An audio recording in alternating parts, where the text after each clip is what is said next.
Eu já falei em outros vídeos aqui do Aero por Trás Aviação sobre aquelas que são consideradas as companhias aéreas mais perigosas do mundo, como por exemplo a Khmer do Afeganistão, ou a Pakistan International Airlines, a PIA, lá do Paquistão. Mas depois de um acidente aéreo que ocorreu lá no Nepal recentemente, em janeiro de 2023, muita gente começou a pensar na situação da aviação dentro desse país, dentro do Nepal.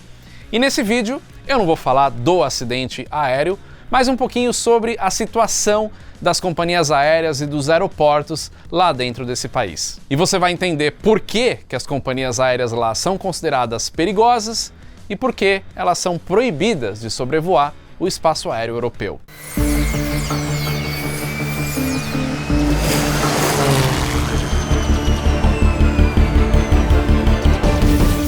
Fala pessoal do Aero, tudo bem?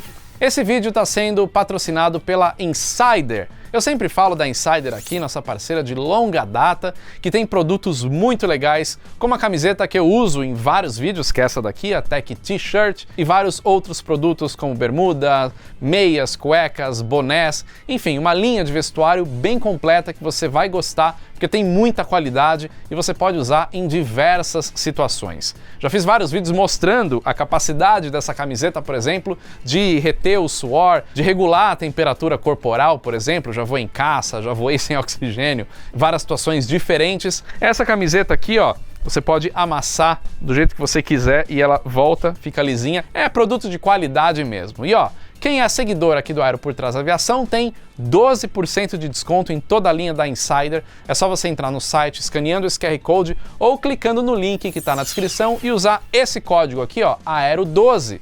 Aí você usa os seus 12% de desconto e testa a qualidade dessa camiseta você mesmo, que eu tenho certeza que você vai gostar. Essa camiseta aqui, por exemplo, eu já tenho ela há bastante tempo, ela não desbota, ela sempre mantém a cor original. É um produto que vai durar bastante tempo, você vai ter muita qualidade dentro do seu guarda-roupas, beleza? E sempre lembrando que usando o nosso código você tem um produto bom e ajuda o Aero por Trás Aviação também. Voltando ao Nepal, em janeiro de 2023, infelizmente teve um acidente fatal com o ATR-72-500 da companhia aérea local Yeti Airlines.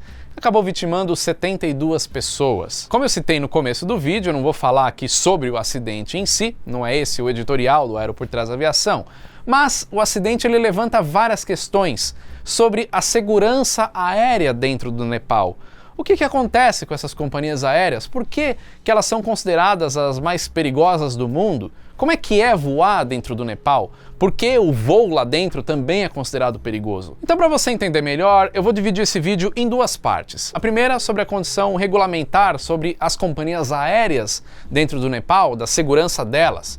E a segunda parte sobre o país em si, a condição geográfica, geológica e meteorológica. Começando pela questão regulamentar. Se a gente pegar o órgão regulador do Nepal, que é a CAAN, que é equivalente à nossa ANAC aqui no Brasil, ou FAA nos Estados Unidos, EASA na Europa, os nepaleses também têm ali o seu órgão regulador.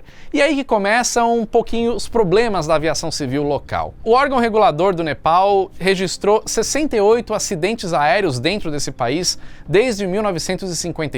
Desses 68 acidentes, 44 foram fatais, incluindo esse da Yeti Airlines em janeiro. Agora, comparando isso com outros países, como por exemplo os Estados Unidos, que tem um número muito maior de voos do que acontece dentro do Nepal, o percentual de acidentes aéreos em comparação à quantidade de frota dentro do país, no Nepal é muito maior. Para você ter uma ideia, dos acidentes aéreos que acontecem nos Estados Unidos, estatisticamente, 20% são fatais. Já no Nepal, esse número sobe para 64%. Então isso acaba sendo uma situação muito complicada para esse país em termos de segurança aos olhos do mundo inteiro. Só que o que faz uma companhia aérea ser considerada perigosa? Nos vídeos que eu fiz da Khmer ou da PIA, lá do Paquistão, eu cito um pouquinho disso daí. Por uma companhia aérea ser considerada perigosa, eles analisam quantos acidentes fatais aconteceram com aquela companhia nos últimos 5 anos. É analisado também se esses acidentes aéreos aconteceram por conta de falha humana, falha de pilotos. A companhia aérea passa pelas principais auditorias do mundo, como por exemplo, tem a certificação IATA, que é a Associação Internacional de Transporte Aéreo, ou outra equivalente, comprova que ela é segura. E algo muito importante, sob o olhar dos Estados Unidos e da Europa, ou seja, os órgãos reguladores desses lugares, FAA e EASA, essa empresa está numa lista proibida? Ou seja, ela pode ou não voar sobre esses territórios? Isso significa que, será que essa companhia aérea segue os padrões mínimos de segurança que são discutidos nos anexos da ICAO, a Organização Internacional de Aviação Civil, e que são seguidos pelo FAA, pela EASA, pela ANAC no Brasil, por exemplo? O que isso significa? Que mesmo que uma companhia aérea lá dentro do Nepal tenha tudo certinho, mas o órgão regulador local, o CAAN, lá no Nepal, não esteja fiscalizando da maneira correta, isso, aos olhos internacionais, acaba acendendo um alerta. É por isso que no Brasil, por exemplo, a ANAC fica em cima de tudo, regulamenta, fiscaliza e é tudo muito travado para que tenha certeza que aquela aviação do país, no Brasil no caso, seja certa, seja segura e seja garantida para o mundo inteiro. E é exatamente por isso que as companhias aéreas nepalesas estão há mais de 10 anos proibidas de sobrevoar e pousar no território europeu. Quais são essas companhias aéreas do Nepal? Tem a Buddha Air, a Ghana Airlines, a Nepal Airlines, a Sri Airlines, a Sita Air, Summit Air, Saudia Airlines, Tara Air e, por último, essa que se acidentou recentemente, a Yeti Airlines. Só que teve uma gota d'água para essa decisão ali do órgão regulador europeu, a EASA, a falar, não, peraí, essas companhias aéreas daquele país, do Nepal, não podem voar em cima da Europa. Entre 2008 e 2012, acontecia uma média de 2 acidentes aéreos dentro do Nepal por ano. Até um acidente com o Dornier 228 da Sita Air no dia 28 de setembro de 2012. Um acidente que acabou vitimando 7 britânicos. A partir daí, os europeus falaram, não, é difícil essas companhias aéreas sobrevoarem aqui em cima da Europa porque pode causar um acidente em território europeu. Na época, o Siim Kallas, vice-presidente da Comissão de Transporte da União Europeia, disse o seguinte: a atual situação de segurança no Nepal não nos deixa outra escolha senão colocar todas suas transportadoras na lista proibida de segurança aérea da União Europeia. Esperamos que essa proibição ajude as autoridades aeronáuticas a melhorar a segurança da aviação. A ideia dessa decisão não é segregar essas companhias aéreas, não é essa a ideia, muito pelo contrário. A ideia é, pessoal, vocês não estão de acordo, então vamos fazer o seguinte, se arrumem aí, melhorem a segurança, garantam que vocês estão ok e aí a gente volta a permitir o voo em cima do nosso território. Então a ideia é estimular a melhoria da aviação naquele país. Mas é claro que uma decisão como essa por parte dos europeus afetou diretamente a desconfiança nessas companhias aéreas. Ou seja, mesmo que elas não sobrevoem território europeu, só pelo fato de elas estarem proibidas de fazer isso, qualquer pessoa que vá para aquela região e precise pegar um voo de uma dessas companhias aéreas nepalesas acaba ficando com o pé atrás. Afinal de contas, o pessoal vai falar, peraí, essa companhia aérea não pode voar na Europa, então alguma coisa está errada. E é justamente por isso que agências de aviação do mundo todo acabam considerando essas companhias aéreas como as mais perigosas do mundo. Quer dizer, de fato, se a manutenção está sendo feita ou não, não é exatamente o que entra em questão, mas é o resultado como um todo da operação daquelas empresas do país que acaba trazendo esse tipo de desconfiança. Na época, isso não impactou diretamente a situação financeira dessas empresas aéreas, porque pouquíssimas delas acabavam fazendo voos internacionais, saindo do Nepal, e apenas uma delas, que é a Nepal Airlines, de fato atendia a Europa. Ela fazia voos para Amsterdã, Viena, Paris, Londres e Frankfurt. E aí, claro, com a proibição, esses voos deixaram de existir. Até aqui você entendeu a questão regulatória do negócio. Mas e o país? Será que é seguro voar dentro do Nepal? Bom, entrando na parte 2, falando do território, eu não preciso nem dizer aqui que a situação geográfica e geológica do Nepal é bem complicada. Questão natural, o Nepal está inserido ali no meio do Himalaia, onde tem as montanhas mais altas do mundo. Inclusive, das 14 montanhas mais altas do mundo, 8 estão dentro do Nepal. Logo, é um local muito complicado para se construir qualquer coisa, construir estrada, construir cidade e também voar, Porque uma coisa é você ter uma região bem montanhosa, como acontece na Serra do Mar, por exemplo, que a gente voa bastante. Outra coisa são montanhas que passam facilmente aí de 5, 10, 15, até 20 mil pés. Isso, para voar com esse território todo acidentado embaixo, é um negócio bem complicado. Um relatório de segurança da própria CAAN, o órgão regulador do Nepal, em 2019 disse exatamente isso, que a topografia local não ajuda. Uma outra questão é a meteorologia. Num local com uma topografia tão complicada como essa, consequentemente, a meteorologia acaba seguindo a mesma ideia. Muita formação, muitos ventos de montanha, uma situação muito adversa que faz o quê? Que a condição meteorológica mude instantaneamente. E é muito difícil de prever. Essas condições climáticas adversas que mudam rapidamente acabam resultando nos acidentes aéreos. A maioria deles acontecem por conta disso, durante pousos e decolagens. Agora, voar visual numa situação dessa é difícil. O voo visual, você tem que estar vendo o que está acontecendo lá de fora. Então você não pode entrar com o avião numa nuvem, ficar sem visibilidade, né, ou uma visibilidade muito restrita. Existem os mínimos aí para a operação. Só que ao mesmo tempo, operar por instrumento nessas regiões também é difícil, porque é muito complicado e também tem a situação do país em si, que não tem uma condição financeira muito boa para investir muito em equipamentos de última geração, muita tecnologia. Logo, fica aí uma linha tênue nesse tipo de operação entre o visual e o instrumento.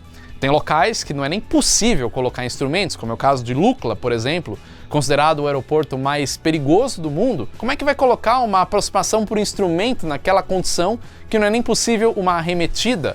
Qualquer operação por instrumento tem que estar previsto a arremetida. Em Lukla, isso é impossível. Eu comecei a falar da questão de infraestrutura. Então, além de não ter essa condição de instalar instrumentos em todos os aeroportos, auxílios de radionavegação, também tem a questão de equipamentos de solo para previsão do tempo, para monitoramento, né, de meteorologia e tudo mais. O Nepal, infelizmente, não tem condição de ter isso de última tecnologia e trazer boas informações para os pilotos, para os operadores. Essa falta de informação acaba agravando ainda mais a situação, criando um território ainda mais hostil do que ele já é. Mas se você acha que isso é o suficiente para deixar a situação perigosa e complicada, tem ainda a altitude. Lembra que eu falei que as montanhas são muito altas? Pois é, quanto mais alto, mais rarefeito é o ar. Se o ar é mais rarefeito, o avião precisa operar com mais velocidade, ou seja, a velocidade de stall dele aumenta. Então ele tem que fazer uma aproximação num aeroporto que já é restrito, que já tem a pista curta, numa velocidade maior do que ele faria se estivesse ao nível do mar.